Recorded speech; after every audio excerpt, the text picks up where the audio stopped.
What's up, guys? Today we are doing Windows privilege escalation, and this is our last box in the junior pen testing lab or path. So we will be done with this path completely after this and starting a new path.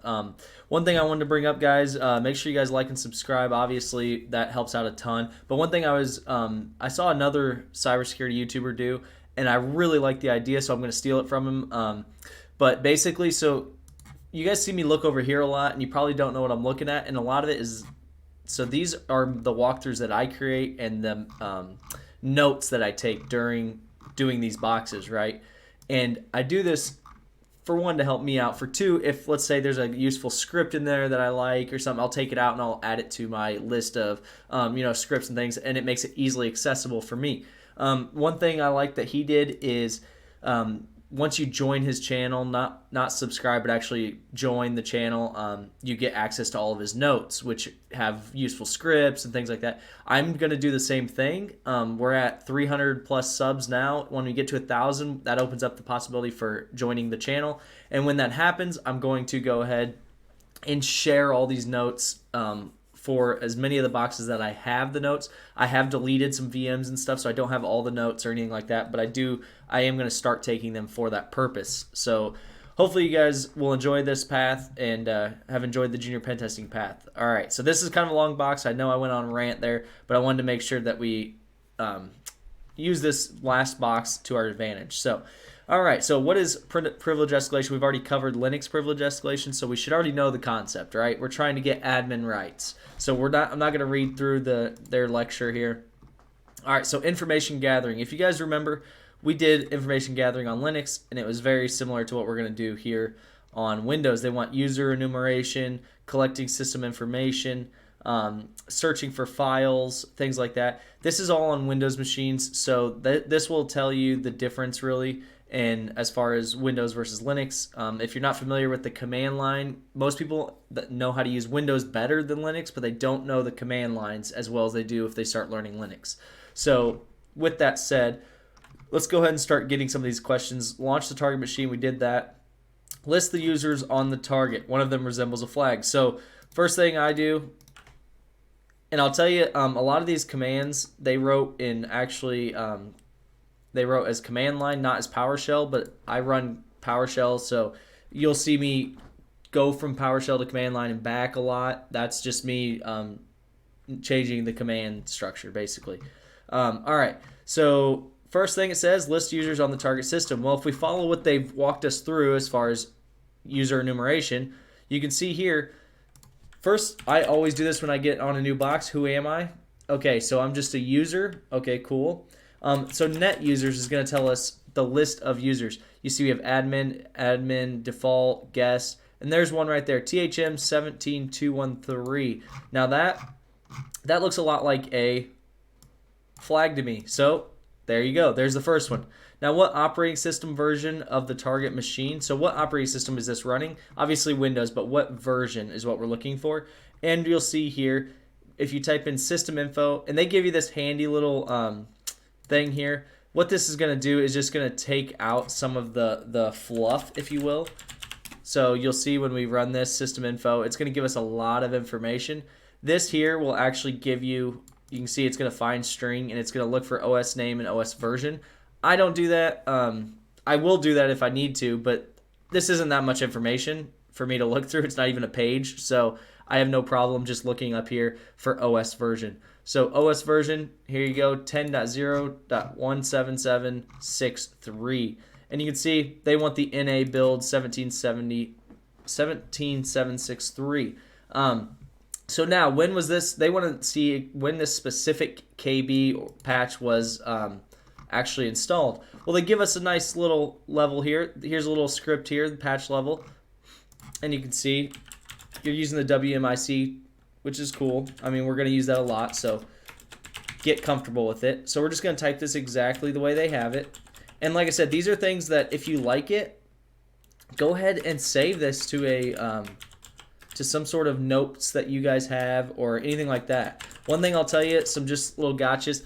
These can't have spaces in them. It won't work. You can see it actually didn't work for me. I must have typed something wrong.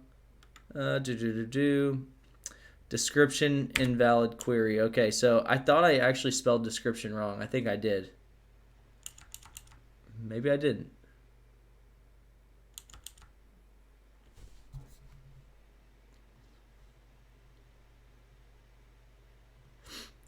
All right, not really sure why. I'll just retype it because I'm looking at it, but I can't see what I typed wrong. So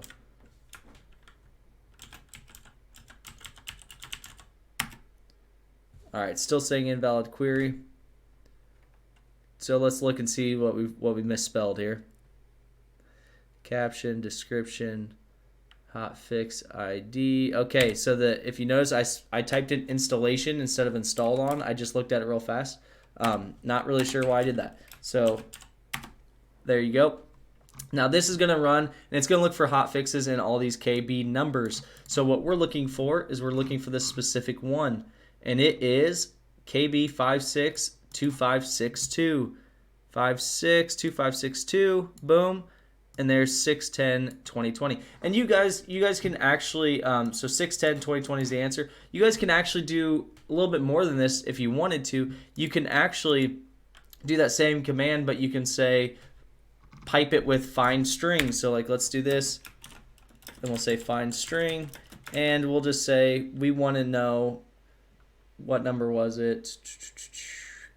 KB 4562562, and we can hit that and see if it pops up for us here. Okay, that one specifically didn't work. Let me try it with but the point is you can edit these the way you guys want them, and you can see right there it worked because I just had to capitalize the KB, and that gives us the one-liner right there with the actual date. So that's pretty easy, pretty nice to do. So it's nice to know these little tricks like find string and stuff, because you can, it's kind of like grep, if you will, if you're familiar with Linux. So all right, so we've got that, we figured that out. Perfect, easy day. So now here it's asking us, what is the state of Windows Defender? So basically they're asking, is Windows Defender started, running, stopped, what's it doing? So we're just going to use the WMIC tool again, and we're just going to say service get, and what do we want to get from it, right? We want to get the name, we want to get display name, the path name. You don't have to put the path name, but I like to, and then the start mode so that we can see, you know, does it start automatically, whatever. And you can see here, it kind of gives you a lot of information. So what we can do, luckily for us, we don't really have to do this because we know the actual, right there's the name of it, Win Defend. So we already knew that. We didn't have to do that in the sense. But what you can do is you can actually do this, and then you can say find string, and then use that defend name that you already know of, and just get it. So if we just type, I think it actually tells you to type defender, but I can't remember. And you can see there's multiple with them. Here it is, Win Defend right there. Boom, Windows Defender Antivirus. So there's where it's actually, the information's actually at. For some reason it's cutting off part of this. I'm not sure why. So if you guys see me doing that, that's all I'm doing. So now here's where you will see me jump between prompts, okay? So this is the command that they actually teach you on here. You can see right there, SC query, okay? So SC query, I'm just showing you guys. I know this isn't gonna work. And we'll say, we know the name of it. It's Win Defend because we just found it. And you notice it's not going to do anything. So you need to go into command prompt to do this. So SC query, Win Defend. And there you go. It's right there. State stopped. Okay, perfect. So we've got the answer. Now just heads up, this is the same box we're going to use on number 4. So we're going to leave it up. So to go back to PowerShell, you're just going to hit exit because you want to exit this shell. And we're right back into PowerShell, okay? So keep that in mind. You can see the little PS there to help us out. All right, so this is tools of the trade, okay? So this is actually a pretty cool tool. we're going to use WinPs here. Sorry guys, every time this laptop goes to sleep, I have to move it. So here they use WinPs. If you look on the actual box itself, they have power up here. Where is it? I thought they put it on here for us somewhere. Maybe under downloads. Yeah, so there's power up. So they actually did that for us. We're gonna do WinPs, excuse me. And if you guys aren't familiar with WinPs, that's totally fine. I purposely got a fresh slate here. This box is gonna be a little longer, but I'm doing it because I keep seeing a lot of people say we don't mind watching a little bit longer video if you're showing us more information. So this is gonna be, if you look, this whole section is just informational, but I want you guys to see WinPs work because WinPs and LinPs are used very often. So, so just heads up. So what we're going to do is we're going to go on our attack box. And the only reason we're doing this is because this box here, the WinPriv, it's got some connectivity issues as far as getting out, which makes sense, right? They don't want you just going on any website on their machines and fucking them up. All right, so we'll go ahead on here and we'll just say google.com and you could just, okay, I agree. And you can just say WinPs. And it's going to be a GitHub page, right? All right, so one thing I'm going to tell you, if you scroll down a little bit, you'll see that they give you the releases. This is the binaries, the actual downloads. I will tell you that you should use the batch file. I tried the exe and it didn't run properly. I've always used the batch file and it's worked great. So I tried it just to make it a little easier. It didn't work properly. So here we go. So we saved it. We'll go here. We'll open the file. All right, so there it is. It's actually in our root directory. I'm going to put it on desktop. Doesn't really matter where you put it. Now I'm going to cd into desktop. Then I'm going to just use a little simple Python script to run it, to run a HTTP server. I always use 1, 2, 3, 4 when I'm doing these, just mess around. So there you notice I didn't put tac-im. So you notice this is serving it now for our Windows machine. So we need our IP 121.11. So now back on here, we can go to our PowerShell script. Not sure how that's possible. Just started it. So we'll go on our PowerShell script and type wget http, and we're going to say 10.10.121.11. Now this is where the format's a little weird. You have to do colon, then the port 1, 2, 3, 4, and then your / in whatever you're downloading. So we're downloading winps.bat, and we should be able to hit it, and we should get it. Okay, and you see we got it. So now we hit ls, and let's see if it's there. Okay, so we notice it's not there. So one thing you have to do with wget is specify an out folder. So where do we want to put it, and what do we want to name it? So I want to name it winps.bat, again, the exact same thing, and I'll just keep it in this folder. I don't care. So now when we hit ls, you can see it's right there, okay? So now the question is, how do we run it? Well, it's very similar to Linux. You just / and then WinPs. Now or / excuse me. It corrected it for me. So now when we hit enter, you'll notice it changes, and look at it run. Okay, so if you guys have never seen LinPs or WinPs, this is a pretty cool trick. It's going to do a lot of these privilege escalations for us, a lot of the checks for us. And it's going to tell you here, this could be vulnerable, this could be vulnerable, this could be vulnerable. And it looks like a lot of information. You can save it to an outgoing file or something like that if you want. But I don't really care to. And you can see here, service vulnerabilities. Here's the different vulnerabilities that are possible. Now, again, these are just possibilities. These are not for sure going to be exploitable, okay? So keep that in mind. But I'm going to show you guys, if we go down to this next task here, they're talking about vulnerable software. Okay, and so they're talking about vulnerable software and some of the commands you can run and things like that. One thing you're going to see is if we scroll up here, some of the things they want us to look for up here actually pops up right here. So what version of Fitbit application? So that actually pops up as a vulnerable application, okay, on here. I don't know if you guys can hear my dog snoring. But that actually pops up, and so does Foxit, okay? So those pop up as software vulnerabilities to me. So there's different ways we can go about this. We can actually type in this command if we wanted to, scqc, and get the actual information about them. But since we know they're on here, it tells us right here where they're at. We don't even have to do that because we use WinPs, excuse me. And we know right where they're at. They're under C, program files, and let's see if they're under, okay, they're under 86. And you can see there's Foxit. Oh, let's go to Fitbit first. That's the first question. So there's Fitbit. What version is the application running? So let's just go here, properties, details, and there you go. There's the file version or the product version. So you don't have to do everything command line. Keep that in mind if you guys have access to a machine like this, if you're trying to take over.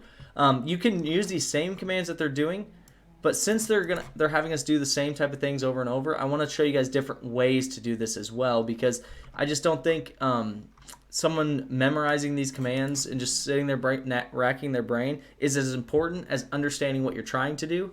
Because for instance, if I didn't memorize this command, I can easily Google search, a command that says, how do I find this, right?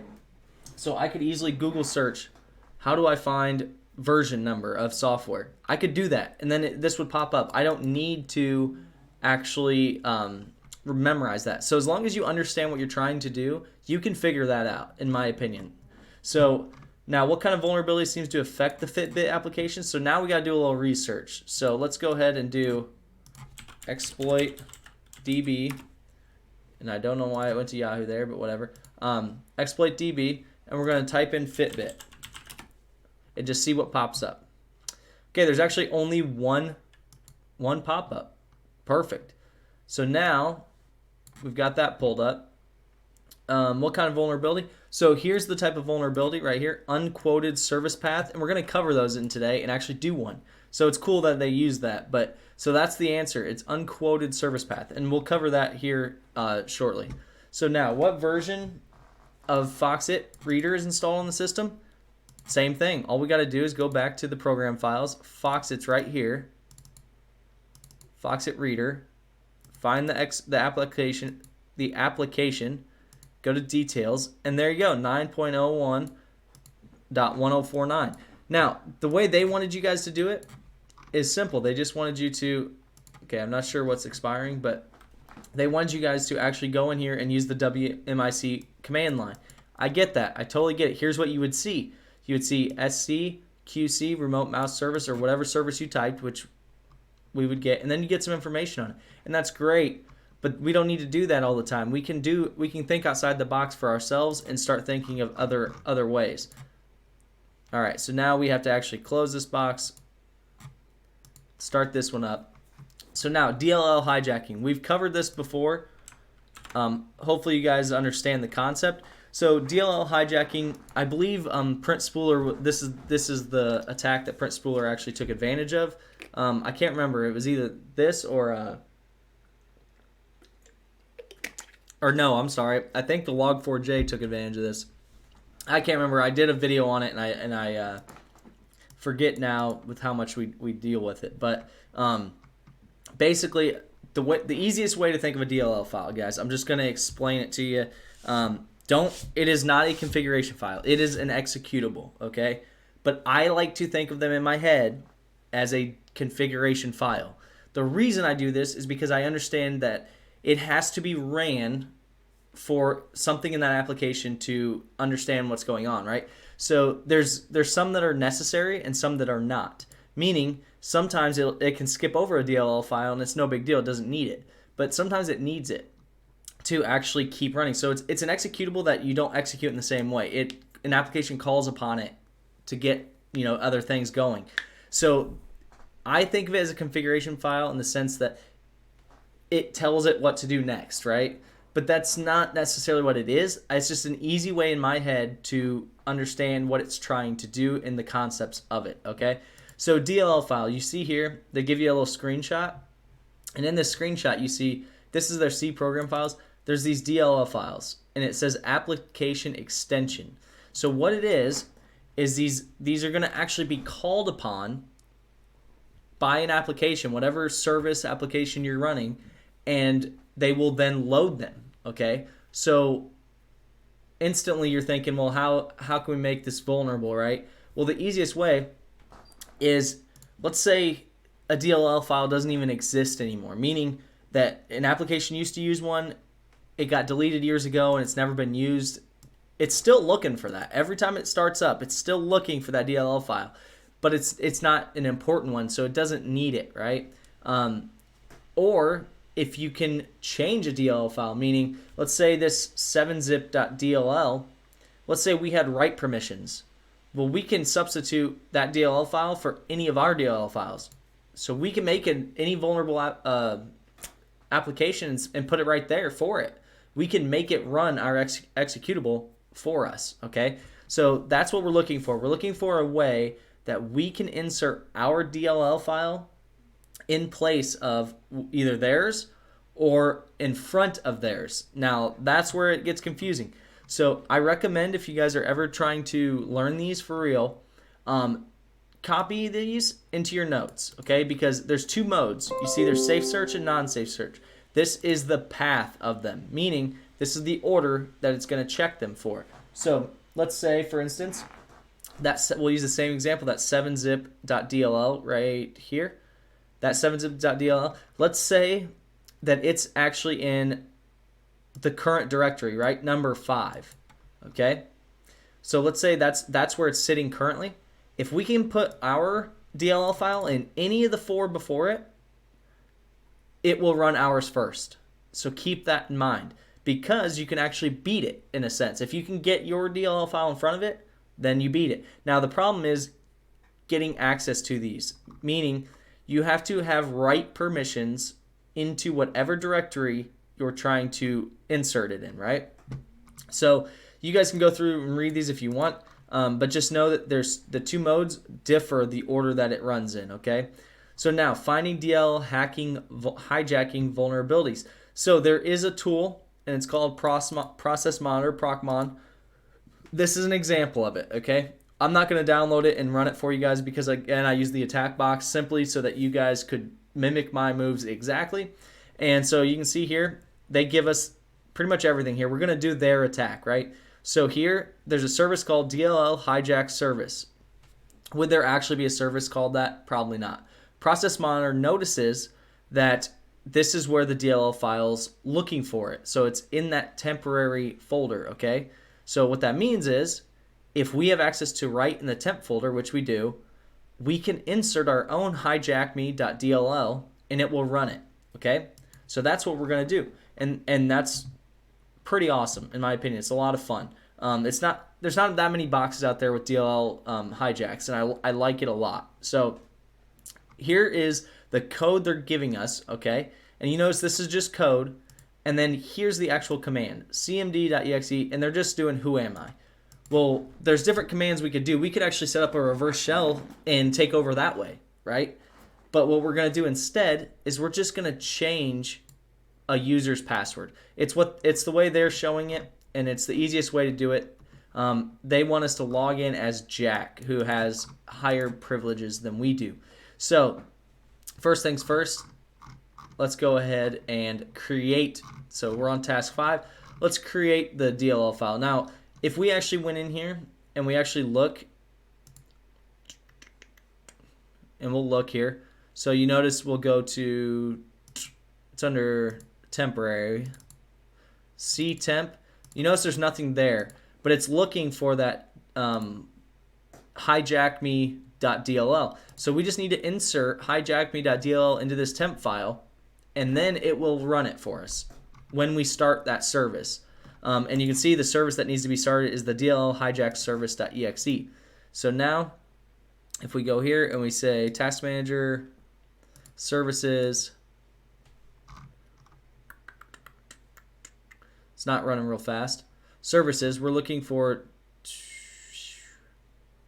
DLL service right there. DLL hijack service. It's stopped right now. So when we start it, it's going to look in that folder for a DLL file. We are not going to start it yet, but when we do. All right, so first things we have to do, it shows us here we need to get some things going on the attack box. So what do we have to do on the attack box? We have to create this code, okay? So first thing, I'll open this up. Boom, cancel. All right, and we're going to copy this perfectly. Give me one sec. Let's get this thing going. Big screen here. Okay. So give me 1 second. I'm going to move the actual. Actually, we'll just do this. We'll make her big screen. Then over here, I'll open it.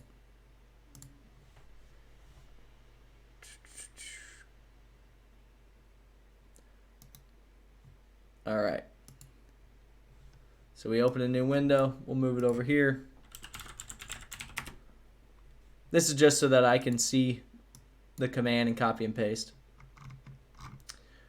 All right. So we want that exact code.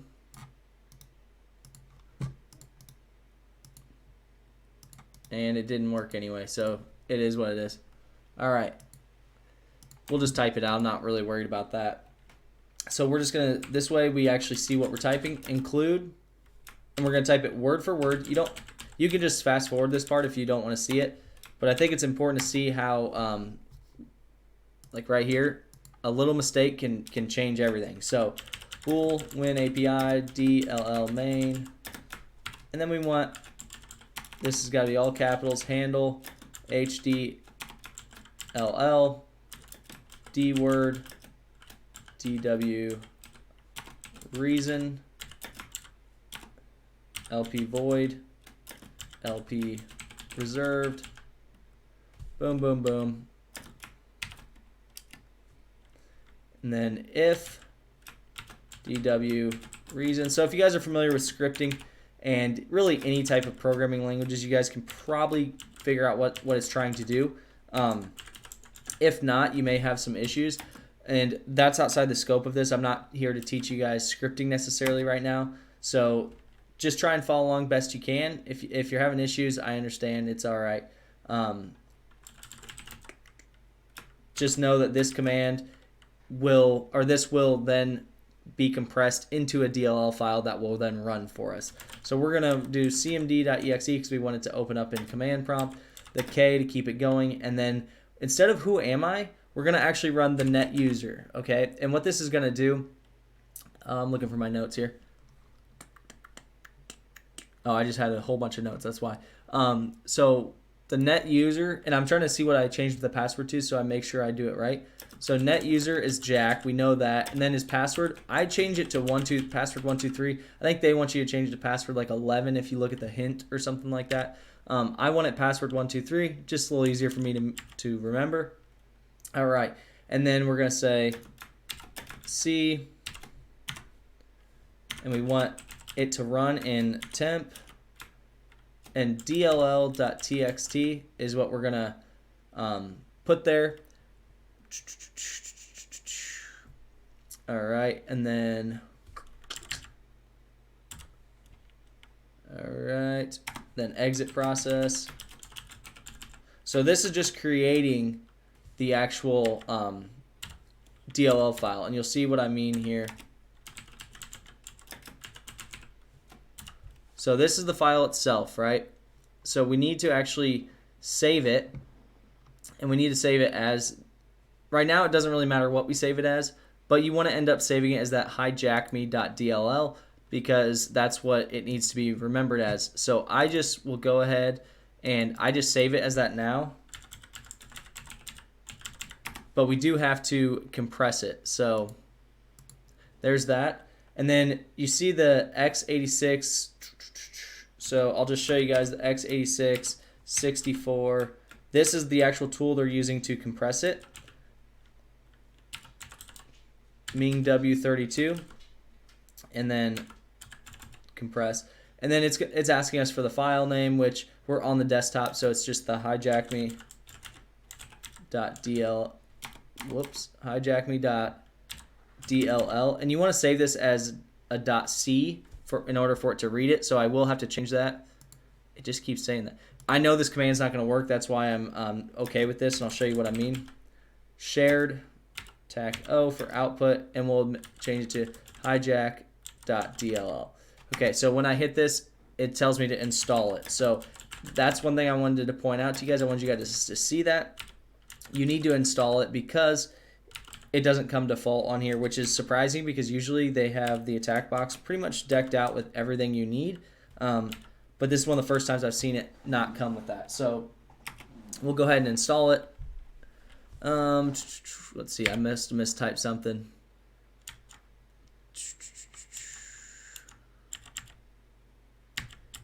Interesting.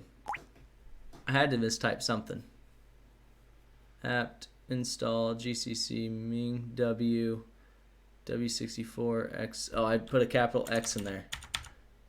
It is finicky, let me tell you. So we're gonna hit yes. We want to install it. This only takes a second. Go ahead and make this big for you guys. And then once we get this is going to compile it into a DLL file. Now the important thing is once it's compiled, you want to make sure that when you transfer it over, so when we do wget on the other one, we're going to make sure it has that name hijackme.dll because that's what it's looking for. So whatever you did here to make it work, whether you just did theirs literally windows.dll.c or their output.dll or whatever, you just have to change it whenever it's getting pulled over, okay? So we're going to open our tab because we need to change the name of it. So mv hijackme.dll, and we want to change it to hijackme.dll.c. So it has to be a .c file only to compress. That's it. Once it's done being compressed, you're good. So we'll go ahead and rerun that command. All right, and then you see, oh, we got a error there. So it looks like it says error identified. Okay, so we misspelled something in there, which is fine. This is good to see that, and this is why I wanted to type it out so that if you guys were typing it out, you would see that there might be an issue here. All right, so let's look at this and see what we missed. Okay, so we got the include windows.h blah blah blah. Handle hdll dword dw reason lp void lp reserved. There's that. If dw reason process attach. This should be there. All right. All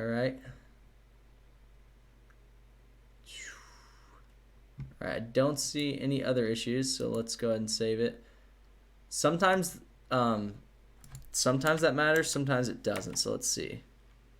Nope, it does matter. Expected identifier or blank before return true. Okay, so we've got to look at the return true. They're saying there should be a oh, yep, I see it. So I don't know if you guys see it. The return true is supposed to be in between here. So you guys can see how finicky these can be, which is good to see. Which is one reason I don't cut my stuff out, because I want you guys to see it. All right, so you can see right there, there's the hijack.dll. So now we're going to do the same Python 3 m http.server. And again, I'll use 1, 2, 3, 4. Doesn't really matter what you use. All right, so now that's being hosted. Now we'll go back. Whoops, we'll go back here. And we want to pull it back. All right, so that's where we're going to end up putting it.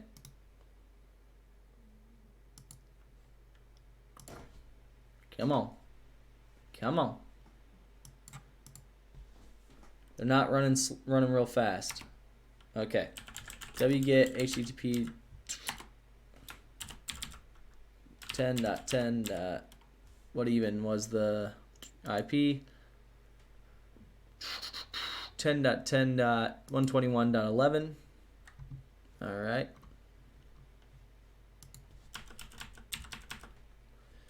1, 2, 3, 4.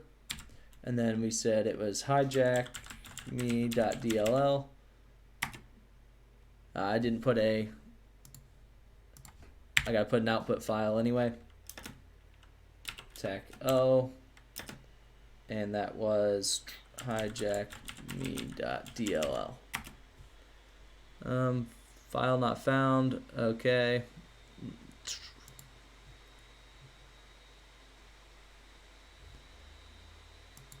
All right. Okay, it's hijack.dll. So I missed that. So the good thing is, like I said, it doesn't matter what you name it before, because watch. Once we have it hijack.dll, we changed it to hijackme.dll. So now it's under C, users. So we'll go there, users, user, and you see there's the DLL.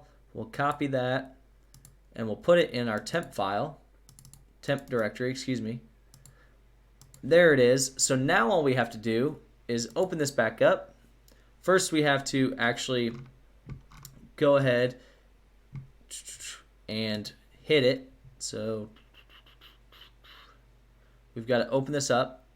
We're going to start this service. So when we start this service, it's going to change Jack's password to password123. So we're not going to see anything. It looks like nothing happened, right? So now when we go back to our attack box, you're going to see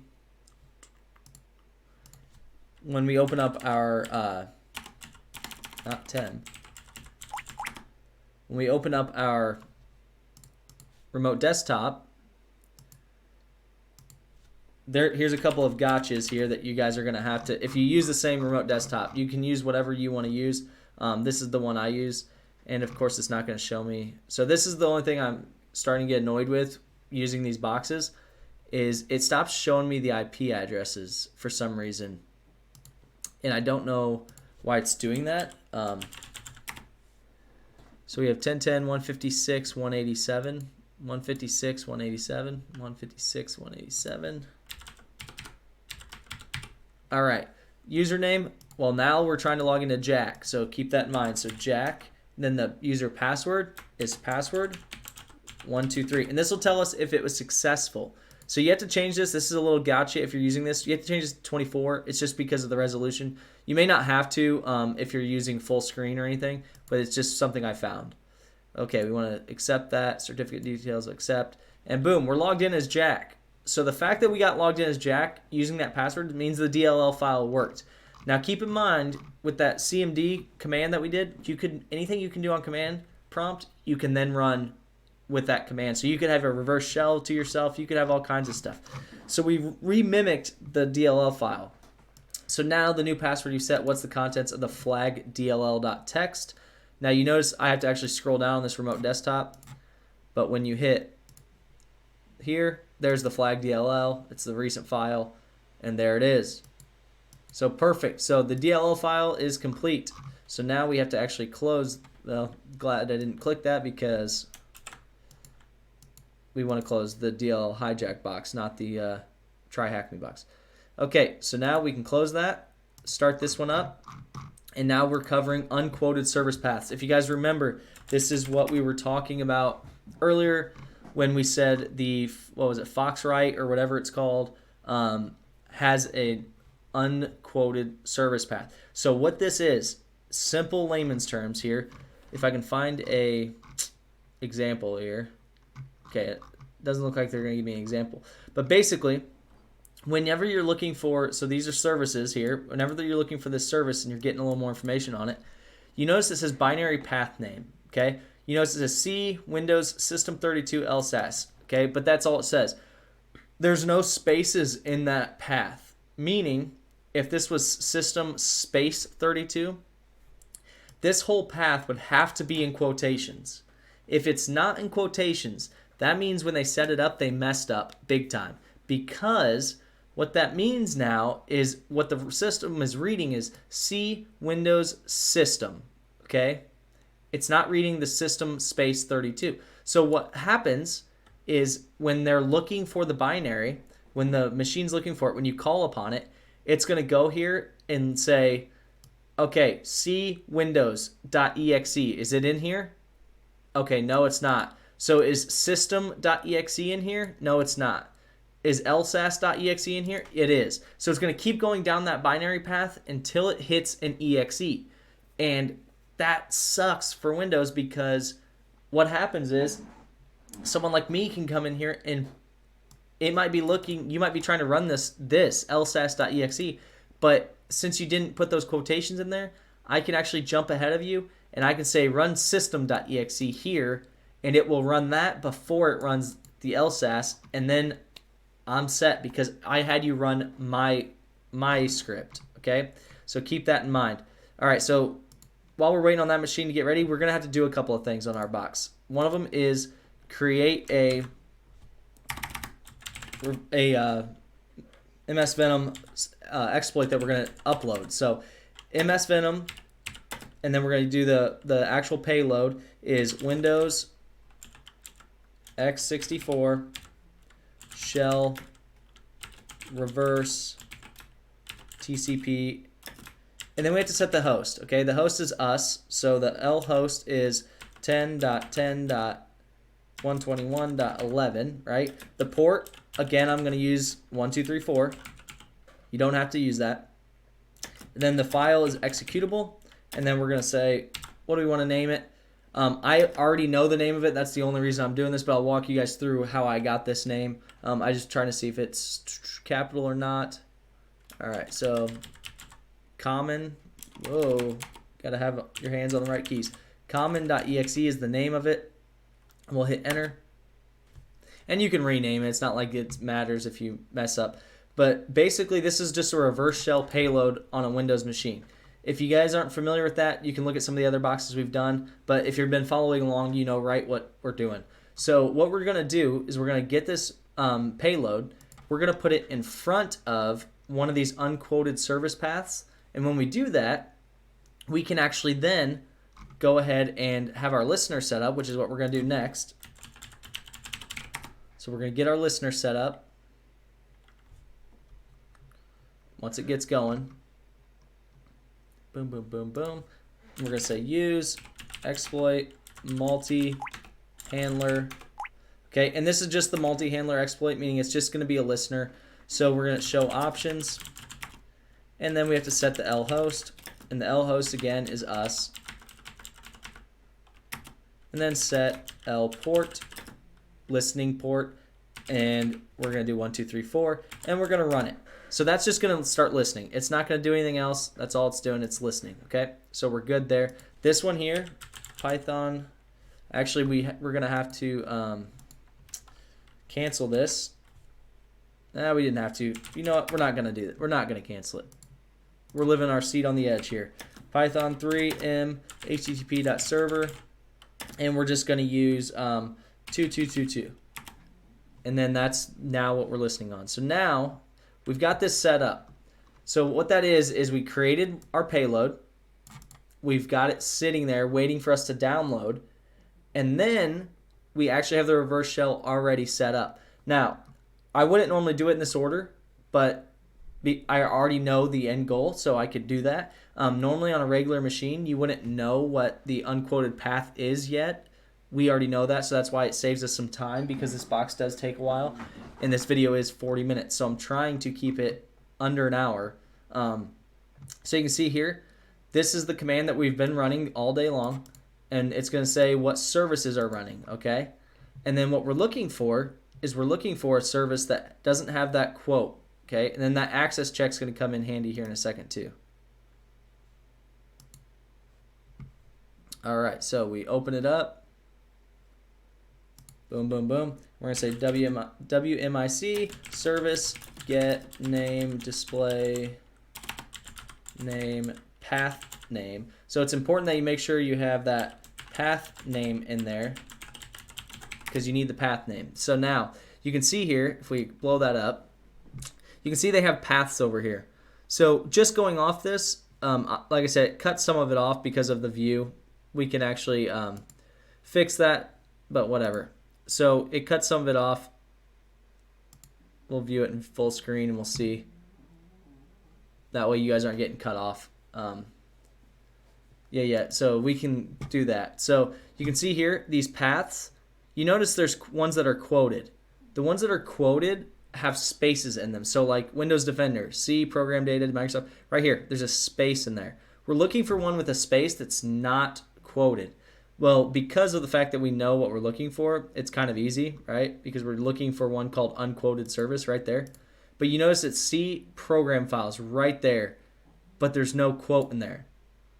Okay, so if that happens, you're kind of screwed, because now we know right here's where it's gonna. So now, let me back up. So now we know that this is vulnerable. The question is, what do we have access to write on? So meaning what path in that, or what directory in that path do we have access to? Well, they gave us this handy tool called access check, right? And they're going to let us run it on here. So we'll go back to this. We'll go ahead and reconnect to that. Hopefully it doesn't kick me off. Okay, so we're good there. We'll close that. So now we're going to actually do the access check. So we need to change to desktop. And then we'll go ahead and we'll run the access check. Access checks.exe except EULA UWDQ, and then it wants the path. So now we know the path. It's program files, and you need these spaces in here. It's program files, but then after program files is where we're going to start looking for them. So we would do program files, and then let's see, where is the next one? So program files,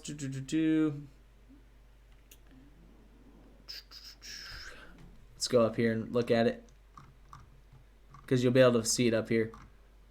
So unquoted service program files, and then unquoted.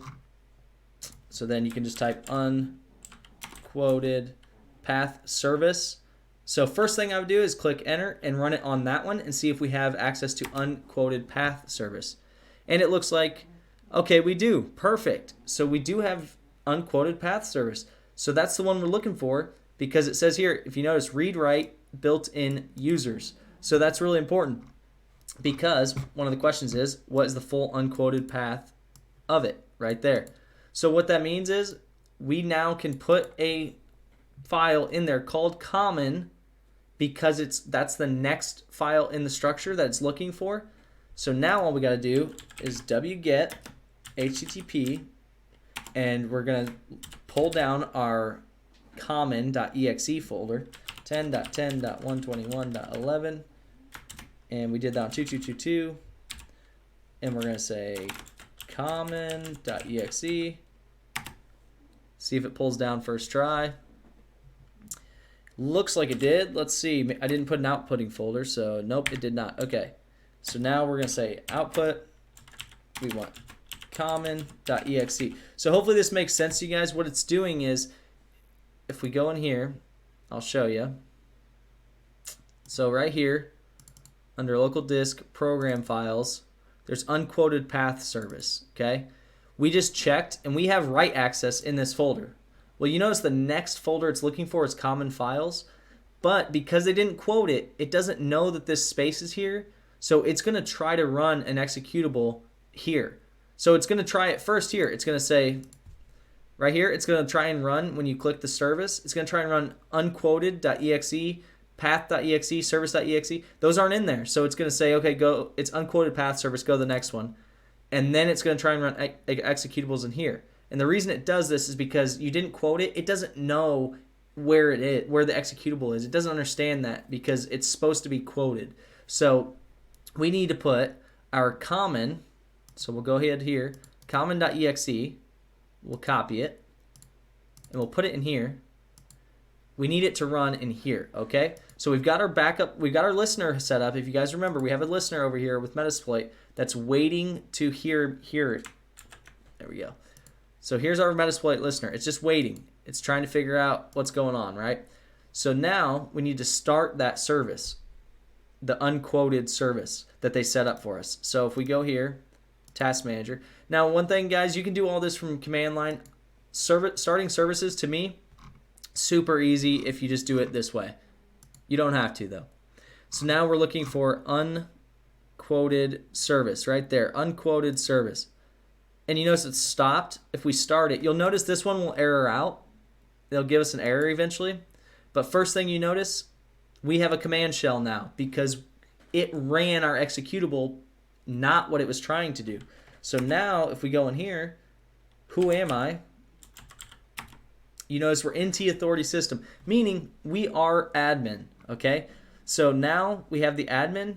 Now we just need to find the actual last file or flag, which is flag usp.txt, and they purposely do this so that you have to find it. That's fine. So we're gonna say dir flag usp.txt, and then then you just have to do tac s or /s, excuse me.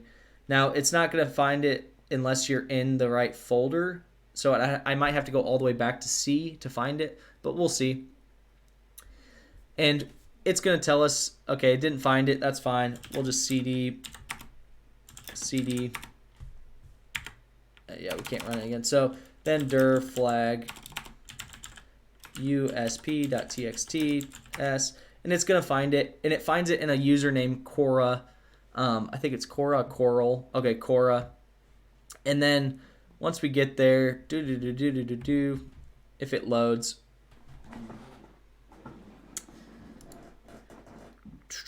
Okay, so there we go. We found it. This is gonna mess up the session. Okay, now we'll go session. So then I just Control C and abort the session because it messes it up, and then I'll just redo it again. So then we just run it again. Hitting Control C without a full session is not smart. I knew that doing it, but I knew that I can get a shell really fast. So now we know where it is. So we just need to cd c users Cora documents, list it, dir, there it is. So now we just more flag usp.txt. There's the flag. That's our final flag, guys. Throw that in there. And then the next two are just informational.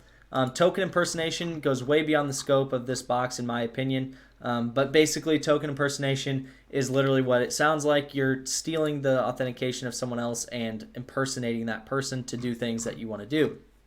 I'm not going to get crazy on explaining it because you guys can read this. The quick wins is a very good one. These are some good little things to keep in mind. Keep in mind also that WinPeas actually did this. It looked for saved credentials on the machine as well. So if you can get a file like WinPeas on a machine, it works. I mean, it tells you that it does these typical checks for you, these quick wins for you, and it will look for you. Scheduled tasks is another one. It's just like cron tabs in Linux. So hopefully you guys are enjoying this series. The series is done. That's it. Finale. We nailed it. We're going to start a new series soon, probably next week. Hopefully you guys are really enjoying this series. I really enjoyed doing this series. It took me a lot longer than I thought. I didn't realize at the time, but I think it was like 38 hours or something of time. So hopefully you guys enjoyed it. I really enjoyed doing it. If you did, like and subscribe, and we're going to keep rolling, and we're going to keep getting you guys new series out there for people that aren't necessarily interested in privilege escalation. There's more out there for you guys, so don't worry.